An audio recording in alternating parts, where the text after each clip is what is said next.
তো বিসমিল্লাহ। এই যে এটা গুয়াহাটি, তাহলে আরম্ভ করি নাকি? গুয়াহাটির বিষয় আবার জিগাইবেন কোন গুয়াহাটি? ভাই গুয়াহাটি, গুয়াহাটি তো আপনারা চিনবেন না, তো আমি তো গুয়াহাটি আইছি, আপনারা চিনবেন কিভাবে? তাইলে গুয়াহাটির বিষয় একটু কই নাকি? গুয়াহাটি হইল ভাই ভারতের মধ্যে আসাম রাজ্যের মধ্যে ছোট্ট একটা শহর, বুঝছেন? যেটা মহানগর বলেও জানা যায়, গুয়াহাটি সিটি বলেও জানা যায়।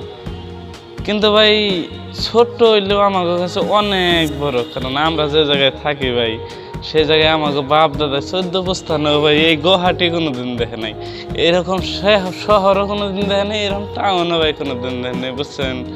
তাহলে আমরা তো ভাই আমরা আইছি এই যুগের পোলাপান। এই যুগের পোলাপান সব জানে না, আমেরিকা লন্ডন এগুলো সব জানে, তো ভাই ইন্টারনেটেও কিছু দেখে। কিন্তু আগেকার মাসে দেখতেন যে এখনো বর্তমান না, ইন্টারনেটও বুঝে না ভাই, ফেসবুকে কে আইতেছে যা করতেছে মাসে যদি বানিয়েও করতেছে না ভাই, তাও সব হাসা ফেলেও দৌড়তেছে, বুঝছেন? তাহলে এইরকম আমি আবার গুয়াহাটি আইলাম, তাহলে ভাবলাম ভাই এটার বিষয় একটু, এই গুয়াহাটির বিষয় একটু আপনাদের বললি নাকি?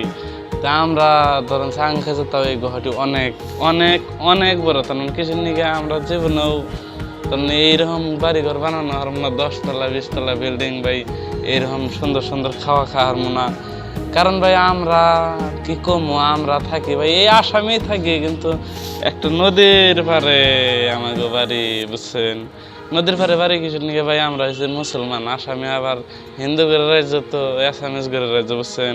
তার একটা কথা, যদি গুয়াহাটি মাহাটি ঘুরবার আসেন, আপনারা যদি আসামে কোনদিন ঘুরবার আসেন, তাহলে আসামিজ ভাই জানা নাকবো, আমরা কিন্তু অসমীয়া কোয়া জানা নাকবো, বুঝছেন? যেমন এই যে আমি কইতে পারি যে আপনার লোকে গুয়াহাটি আহিব, আপনার লোকে গুয়াহাটি ঘুরিব, আপনার লোকে গুয়াহাটি খাবো, ভাই এইভাবে কিছু কইলেও আপনাকে বইব। কিন্তু গুয়াহাটি জায়গাটা ভাই দেখতে এরকম সুন্দর, তারপরেও অনেক বস্তু এই জায়গায় পাইবেন। আমরা ভাই কম কমে দেখছি, আমি ভিডিওটা আবার বানালাম কিছু নিগা ভাই, আমাকে যে বাপ দাদারা আছে কিছু কিছু জনে কোনো দিনই দেখে নাই কিছু নিগা, তারা আসলে মুসলমান, তারা ভাবতো কি অগো আসামে মধ্যে গেলে হারে আমাকে একবার মাইরা কেটে শেষ দেওয়া লাগবে, বুঝছেন?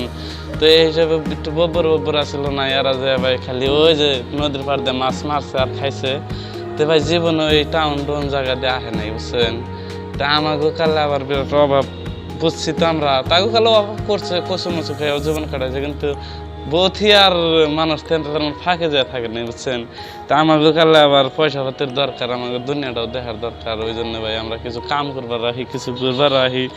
তো আজকে আমি গুয়াহাটি সিজুবাড়িতে যেমন রয়েছি, ভাবছি এই জায়গায় গুলো আরো অনেক জায়গায় ঘুরবার যাবো, যেমন শিবসাগর যাবো বলে ভাবছি, হাতিগাঁও ঘুরলাম, ঘুরামারা ঘুরলাম, খানাপাড়া ঘুরলাম, যেমন ঝালুকবাড়ি জেনে হিমন্ত বিশ্ব শর্মার বাড়ি, মুখ্যমন্ত্রী, আসামের মুখ্যমন্ত্রী একে একে 2বার 3আর বাড়ি, তো ওই বাড়িটা দেখলাম যেমন ফাঁকে থেকে, এমন ঝালুকবাড়ি ব্রিজটা দেখলাম, নদীটা দেখলাম, তো এরকম ভাই বহু জায়গা দেখলাম।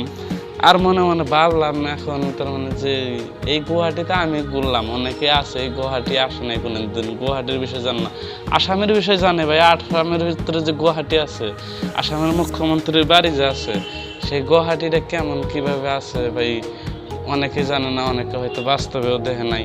তা আমরা হয়তো বাস্তবে দেখছি, কিনিকে আমরা বাপ মায়ের কথা একটু কমই মানছি, আমাদেরও ভাই একটা টাইমে না ওই বাপ মায় যখন আমরা বুদ্ধিবাদ ধরলাম, তখন আমাকে কইছে না জীবনে যা যাবো না অন্য জায়গায় মাসে মারবো, এখন করবো অ্যাক্সিডেন্ট হবো।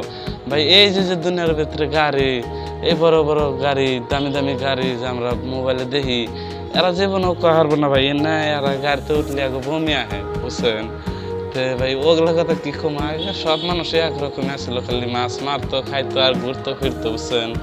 তা আমাকে যুগে আবার মোবাইল সোবাইল আইছে, শিক্ষিত হয়েছে, তো কিন্তু কামাই রোজগার শক্তিটা ভাই কমে গেছে, তথাপি বুদ্ধিটা আছে, আর আমাকে সাহসটাও আছে, আমাকে জ্ঞানটাও আছে, এমনকি এই যুগের পোলাপান যারা আমরা আছি, তারা অনেক অনেক জায়গার বিষয় করে বইয়ে থেকে ভাই কয়ে দিতে পারি।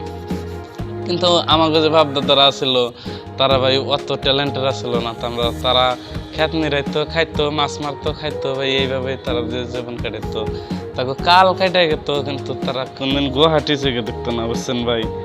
তো আপনারা আসবেন, ঘুরবেন গুয়াহাটি। আর একটা কথা, গুয়াহাটি আসতে গেলে কিন্তু আপনাদের পকেটে অনেক পয়সা লাগবে, কিসের নিয়ে?